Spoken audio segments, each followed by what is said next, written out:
It was past midnight when James pulled into the nearly empty gas station on the outskirts of town. The fluorescent lights buzzed above his old pickup truck, casting harsh shadows across the cracked pavement. His 7-year-old daughter, Emma, was curled up on the passenger seat, fast asleep with her head resting against a stuffed bunny that had seen better days. James moved carefully, not wanting to wake her as he stepped out to fill the tank. The cold air bit at his skin. He rubbed his hands together, watching his breath fog in front of him. Money was tight, as always. He planned on putting just $20 worth of gas into the truck. Enough to last until his next paycheck. He was a single dad, and every cent mattered. As he slipped his card into the machine, a sound caught his attention. At first, he thought it was the wind. Then he heard it again, soft, muffled sobbing. He turned and saw a woman sitting on the curb near the convenience store in trance. Her shoulders shook as she buried her face in her hands. She looked like she had been crying for a long time. James hesitated. He wasn't the type to pry into other people's lives. But something about the way she sat there, utterly alone in the middle of the night, stirred something in him. He knew that feeling too well, the weight of the world pressing down until it broke you. "Are you okay?" he asked gently, walking closer. The woman startled, quickly wiping her face, as if embarrassed to be caught crying. She glanced up, and he noticed how tired her eyes were, rimmed red from tears. "I'm fine," she said quickly, her voice trembling. Just a bad night." James didn't believe her, but he also knew better than to push. He crouched down a few feet away, giving her space.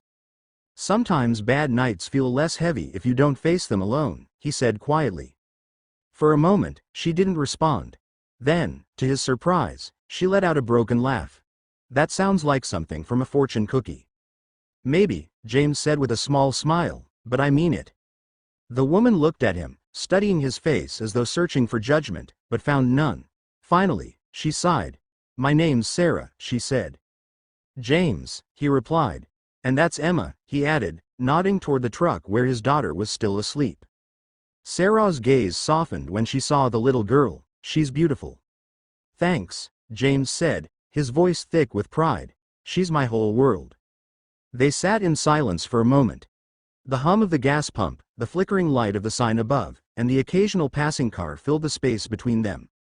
Finally, Sarah spoke again, her words tumbling out quickly as if she'd been holding them in too long. "My car broke down on the highway about 2 miles back. I don't have anyone to call, and I'm supposed to be in another city tomorrow morning for a job interview. I don't even have enough cash to get a tow right now. Everything just feels like it's falling apart." Her voice cracked, and fresh tears welled up in her eyes. James felt a pang in his chest. He understood that desperation, that sense of being trapped with no way out. He'd been there after his wife walked out, leaving him to raise Emma alone. He knew what it was like to feel like the world had forgotten you. Without thinking, he reached into his pocket and pulled out the few folded bills he had left. He hesitated for only a moment. This money was meant for groceries, for gas, for keeping the lights on. But looking at Sarah, he knew what he had to do. "Here," he said, holding it out to her. Her eyes widened.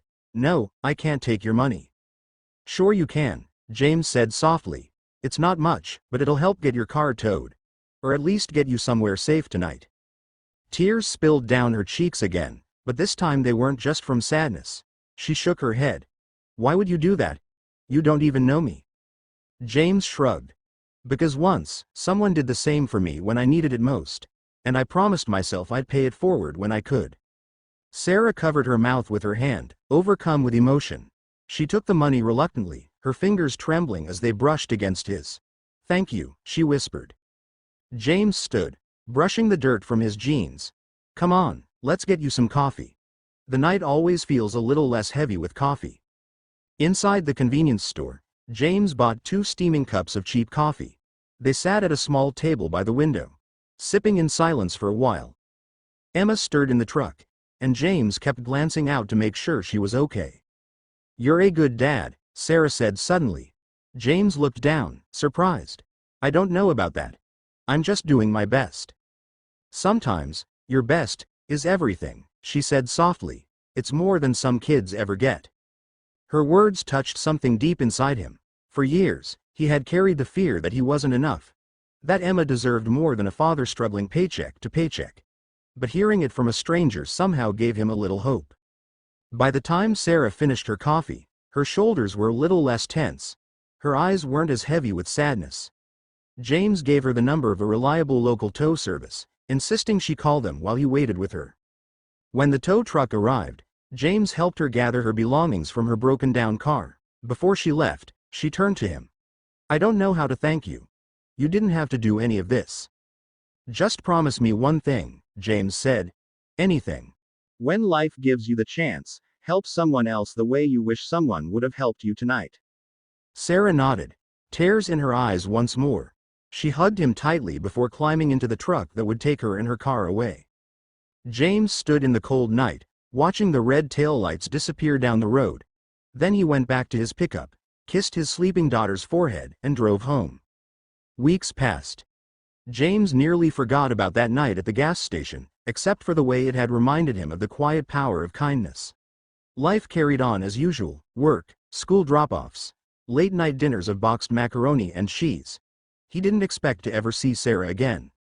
Until one afternoon, when he received a letter in the mail. It was addressed simply to James and Emma. Inside was a handwritten note.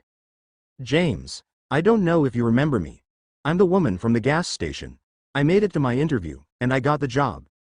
Things are finally starting to turn around for me. I wanted to tell you that your kindness that night didn't just save me from a breakdown. It gave me hope at a time I thought I had none left. You reminded me that there are still good people in the world. I'll never forget it. Please accept this small token of my gratitude." Tucked inside the envelope was a gift card for a grocery store, far more than the money he had given her that night. James stared at it, his throat tight. He thought of Emma, of the nights he'd gone without eating so she wouldn't have to, of the times he'd worried about how to stretch every dollar. For the first time in a long while, he felt the weight on his shoulders ease. He folded the letter carefully and slipped it into his wallet, where he knew he'd carry it for years to come. That night, as he and Emma sat at the kitchen table eating fresh fruit and real chicken for dinner, things he hadn't been able to afford in a long time, James couldn't stop smiling. Emma looked up at him with wide eyes. "Why are you so happy, Daddy?" "Because," he said softly, brushing a strand of hair from her face, "sometimes when you help someone else, life finds a way of helping you too." And for the first time in years, James let himself believe that everything might just be okay.